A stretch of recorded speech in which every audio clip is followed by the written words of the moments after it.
Advocate Farooq Bilal Shaikh यांची Ahmednagar central advocates बार असोसिएशनच्या अध्यक्षपदी निवड. अहमदनगर दिनांक 4 जुलै. अहमदनगर सेंट्रल ॲडव्होकेट्स बार असोसिएशनच्या नुकत्याच झालेल्या बैठकीदरम्यान ज्येष्ठ विधितज्ञ ॲडव्होकेट फारुख बिलाल शेख यांची अध्यक्षपदी निवड झाली. निवडीनंतर प्रतिक्रिया व्यक्त करताना ॲडव्होकेट फारुख बिलाल शेख यांनी बार असोसिएशनच्या सर्व सदस्यांचे मनपूर्वक आभार मानले. सदस्यांनी दाखविलेला विश्वास सार्थ ठरवत वकिलांच्या हिताचे रक्षण, बार आणि बेंच यांच्यात समन्वय वृद्धांगित करणे, तरुण वकिलांना प्रोत्साहन देणे, न्यायालयीन सुविधा सुधारण्यासाठी प्रयत्न करणे तसेच बार असोसिएशनच्या सर्वांगीण विकासासाठी कटिबद्ध राहण्याची ग्वाही त्यांनी दिली. त्यांच्या नेतृत्वाखाली Ahmednagar central advocates bar association अधिक सक्षम, सक्रिय व प्रगतिशील होईल असा विश्वास विधी क्षेत्रातील अनेक मान्यवरांनी व्यक्त केला आहे.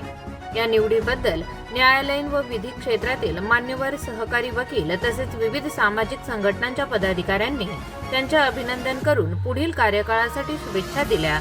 बैठकीस बार असोसिएशनचे माजी अध्यक्ष advocate Ashok Kothari, advocate Vishwasrao Athare Patil, advocate Pingale, advocate A D. Chaudhari, advocate Subhash Kakade, advocate K M. Deshpande, advocate Bihani व इतर वकील बांधव हजर होते.